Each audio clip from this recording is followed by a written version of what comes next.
One of my personal heroes, Martin Luther King Jr., told his story of resiliency. Not just one story, but multiple, obviously, because he's a famous artifact in American history. But one of the stories that stuck most fervently in my mind was how, rather than just becoming another statistic on a news line, he chose to utilize his poise, elegance, and composure within his speeches, not just his speeches, but his overall image, to facet the image of the educated, passive, and resilient black man in history and prove his point further that we as a people would not step down.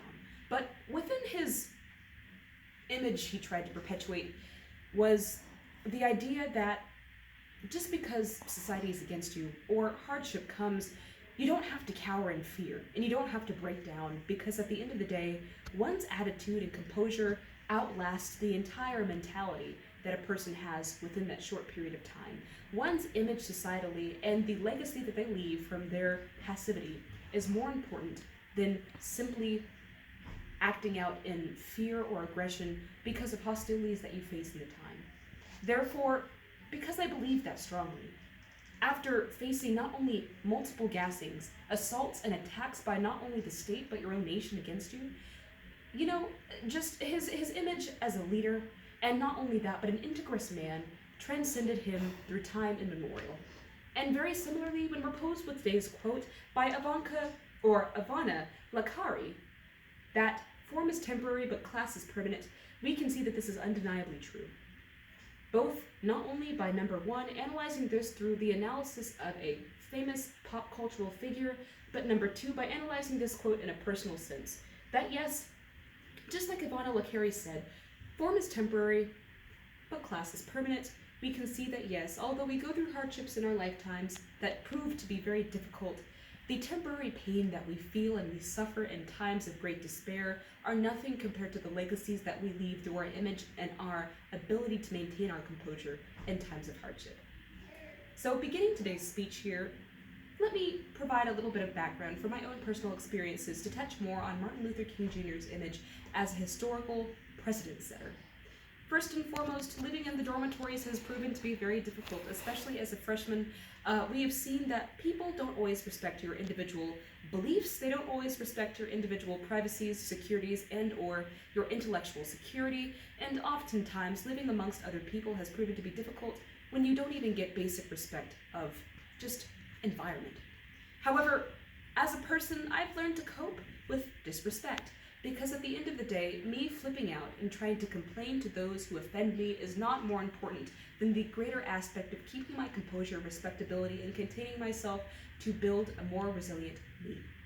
And very similarly, Martin Luther King Jr. learned that same thing, that no matter how many of his people have to go through hardships, no matter how many other people get lynched for the sake of fear by the state and by those white supremacy groups out there trying to perpetuate hate and cowardice, he didn't care, because at the end of the day, he and his people realized that the image and the representation that they were fighting for, which was respect and freedom from oppression, was greater than the temporary hardship that they faced in the time.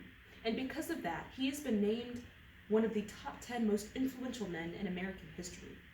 We can see that his courage, his poise, and his determination, his dedication, his resiliency, his characters have proven transcendent, because he didn't let the hardships during the moment get to his inner being and corrupt his peace.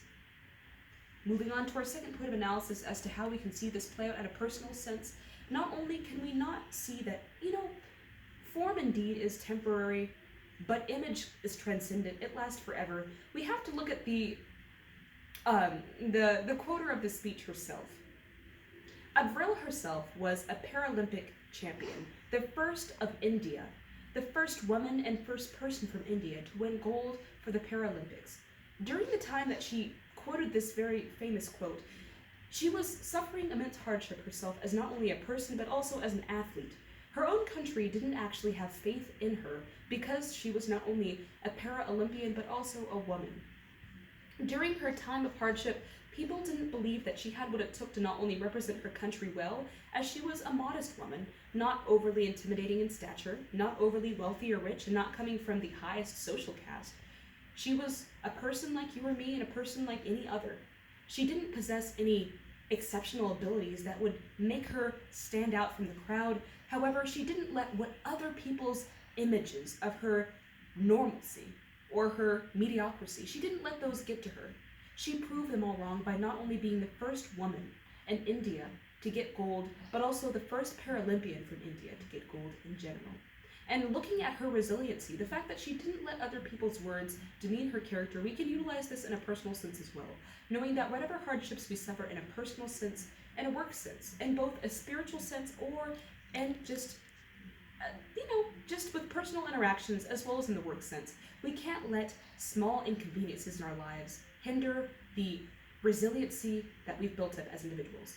So, undeniably, yes, this quote reigns true by OATS4, that although form is temporary, our actions and character remain resilient forever.